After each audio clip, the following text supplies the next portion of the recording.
Welcome to this All-Star Sunday edition of the Birdhouse Dynasty show. Today we're going to get you started off right away with a trade. We're talking quarterbacks here tonight.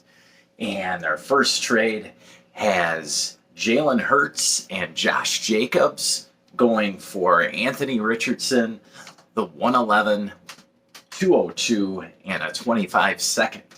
So, breaking this one down, of course, we've got the main pieces of Jalen Hurts and Anthony Richardson here. We also have a couple of nice draft picks in the 111 and 202, as well as a 25 second, and then Josh Jacobs. So if we're going to break this down, eliminating some pieces, I would say Jacobs is worth maybe the 111 or 202, pick whichever one you want. And then we have the other pieces here of Anthony Richardson, let's say the 111 for Jacobs. So we have Anthony Richardson, the 202, and a 25 second for Jalen Hurts. Now, based on the research that I'll share with you in a little bit, I did label Jalen Hurts as sort of a buy. All right, his value has dipped a little especially since last season. Around this time last year, he was right up there with with Josh Allen and Patrick Mahomes, right at the top of the heap of the quarterback spectrum. Based on the second half of the season for the Eagles, his value has dipped a little, and so I do sort of see him as a little bit of a buy, actually. But giving up Anthony Richardson, the 202 and a 25 second to equal it out, I would say that I slightly favor the other side with Anthony Richardson in this deal. Now, I do understand the thought process in going after a guy like Hurts, who is a proven veteran now. He has shown multiple seasons of success, whereas Anthony Richardson has merely showed 3 or 4 games of success. And whether or not he can stay healthy is yet to be seen. So for Ramzak, in this case, who got Hurts, he was in a rebuild for the past 2 seasons in this league. So I understand wanting to get points, all right? Getting Josh Jacobs does that for you. Regardless of where Jacobs goes, he's going to be the main guy. Whether he'll be a 3-down back fully, I don't know yet. If he goes to, say, Dallas or Minnesota, sure, he would be a full 3-down back in those places. But in a lot of other situations, he'd probably be sharing the load more so than he was in Las Vegas. So I do see Josh Jacobs' ceiling sort of capped as to where he goes. Now, if he's worth the 111, I can understand that, wanting those points that you know you're going to get. And then with Hurts versus Richardson, I mean, of course, you know what you're getting with Hurts. Can he reach that ceiling that he had last season, or in 2022, I mean? That'll be yet to be seen. We don't know if Jason Kelce is coming back. We don't know how the new offensive coordinator will adapt. I do like Kellen Moore stepping into the fold there. So I do like Hurts' prospects going into next season to maybe bounce back up into that elite tier with Allen and Mahomes. Anthony Richardson, on the other hand, is a complete wild card. Sure, he could break fantasy. Literally, the talent is through the roof there. It's just a matter of staying healthy for him. So could Richardson be better than Hurts in a year or two? For sure. We will see. This was an exciting trade for both sides. I think both sides get what they wanted here, and the side that got Hurts paid a little bit of a premium. That was really just a 25 second, in my opinion. And so if you wanted to go and get those pieces that you know you can get points from, I can totally understand that side of the deal.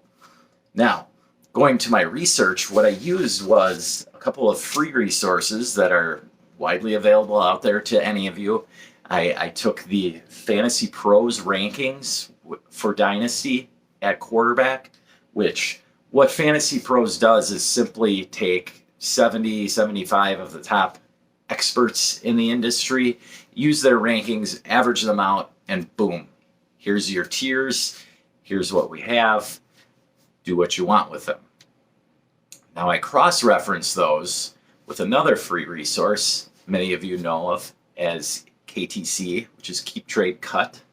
And I tried to match them up to see where maybe there were some little differences and maybe some buying or selling opportunities.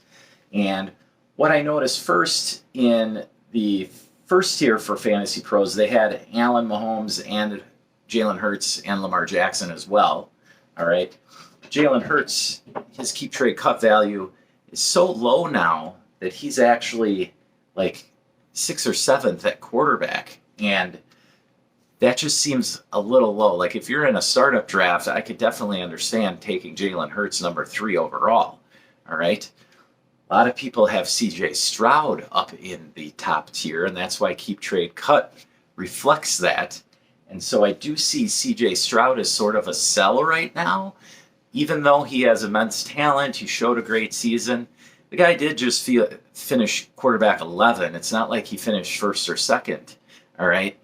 Whether or not he actually jumps up into that elite tier in the years to come is yet to be seen. So for him to be valued 3rd, right behind Allen and Mahomes, almost equal. I mean, they go off of a 10,000 point scale. Allen and Mahomes are right up at the top at 99.99. Stroud is at 9,600.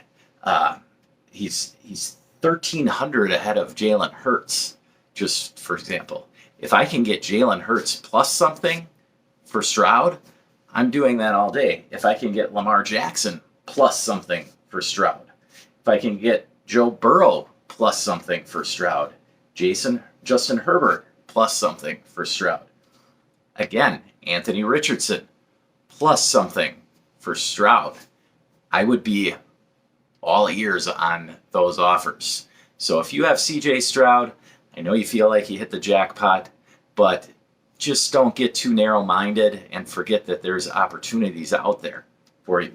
Now, moving down the list a little, we get to the next tier of quarterbacks, which has Kyler Murray, Trevor Lawrence, Dak, Jordan Love, Justin Fields, Brock Purdy, and Tua Tagovailoa.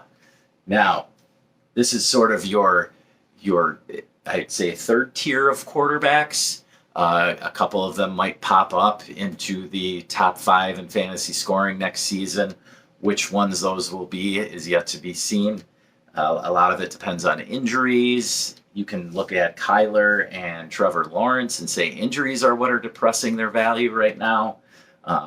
Again, if I can get Kyler or Trevor Lawrence plus something for one of the guys just above them, I'd be ears for that for sure.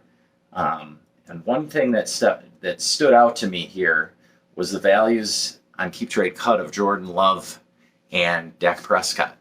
So Jordan Love's way up at 7,000, whereas Dak is down at 5,500. Okay, that difference there, considering what they score for you in fantasy, and that is actually what we're really looking to do here, right? We're trying to score points and win games.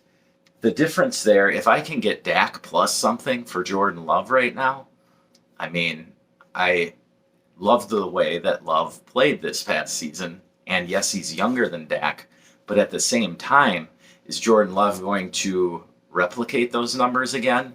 I mean, last year he had one of the highest touchdown rates inside the 10. Actually, he had the highest rate. It was well over 60%.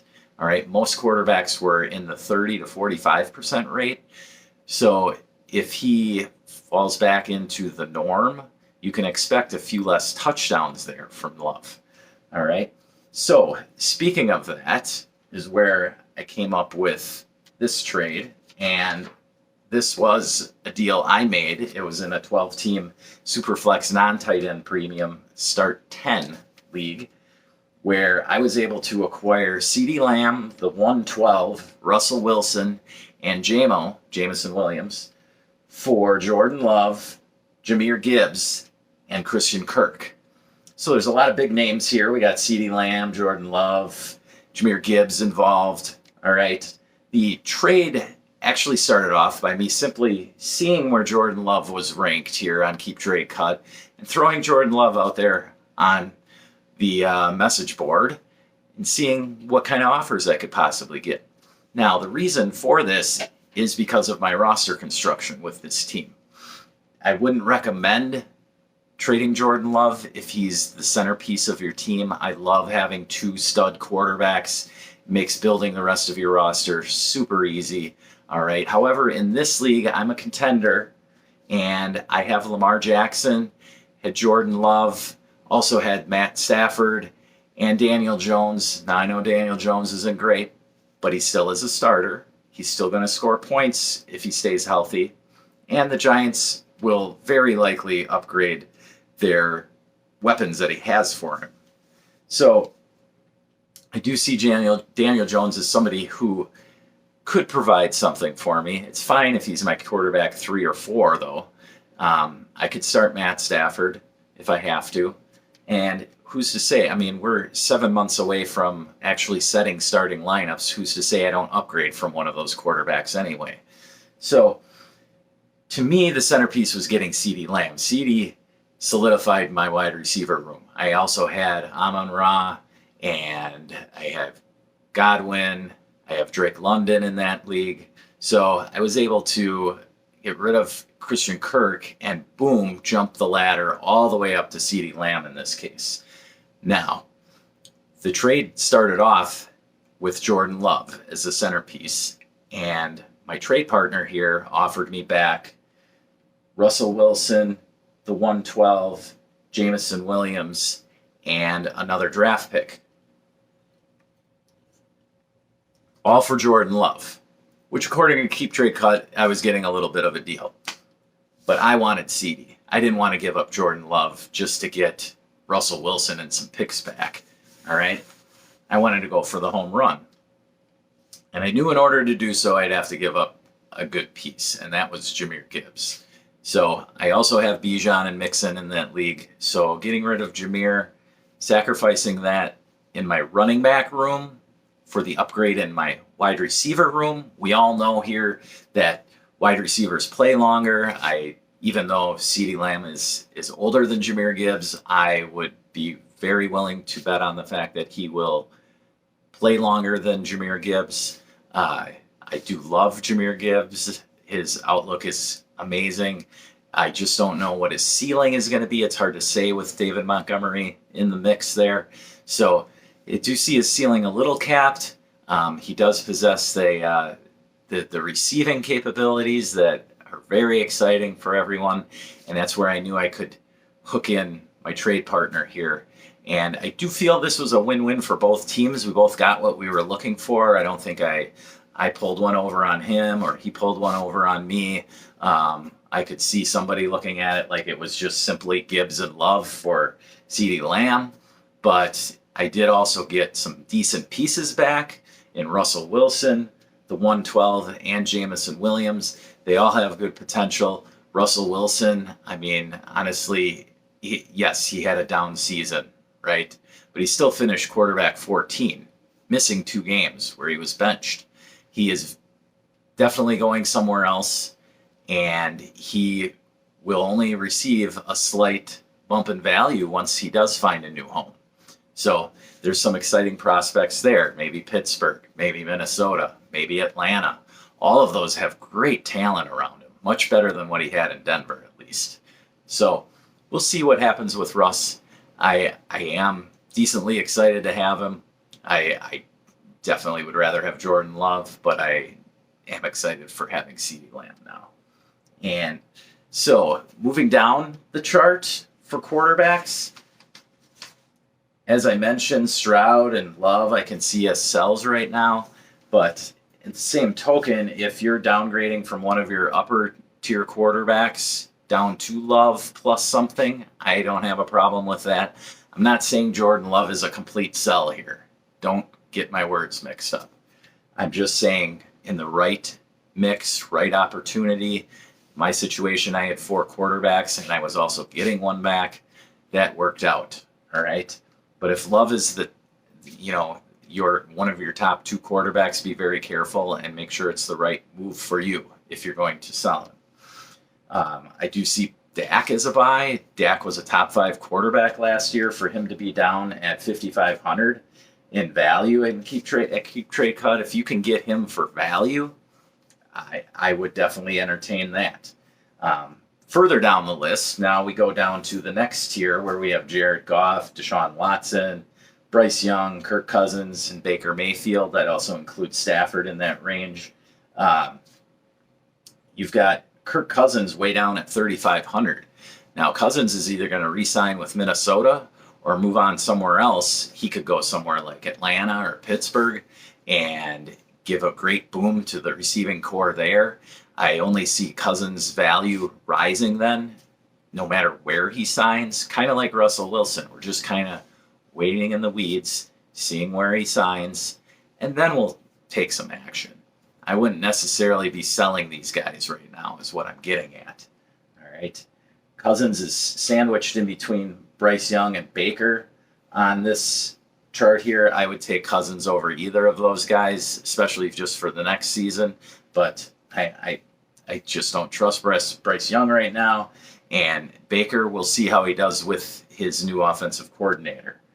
As far as further down, if you're bargain basement shopping for quarterbacks, again, I did mention Russell Wilson. Derek Carr isn't terrible as an option. Nobody really is excited to have him, but he is going to be the starter in New Orleans. Even if they draft somebody in the first round with their pick, I would see Derek Carr at least starting half the season, likely, unless they make some crazy trade to move up into the top three. And below them, then you've got the real bargain basements of Jimmy Garoppolo, Ryan Tannehill, even Jacoby Brissett as decent buys just to maybe shore up the bottom end of your quarterback room. If you've only got 3 quarterbacks, you could add Jimmy G, Tannehill, or Brissett. They're all very likely to be starters next year somewhere. Jimmy G, of course, will miss a couple games now, but that even makes him more available to you. So if you want to add a little body, check it out. See if you can get him for a 4th. I don't know. It's worth a try, right? So that's all I've got for today on quarterbacks. As always, leave any questions you may have below or check me out on Twitter or X at CeeDee CeeDee007_FF. And you can leave any questions on there that you'd like. Please leave a thumbs up and subscribe. Any questions you can leave below. And don't forget, never stop working.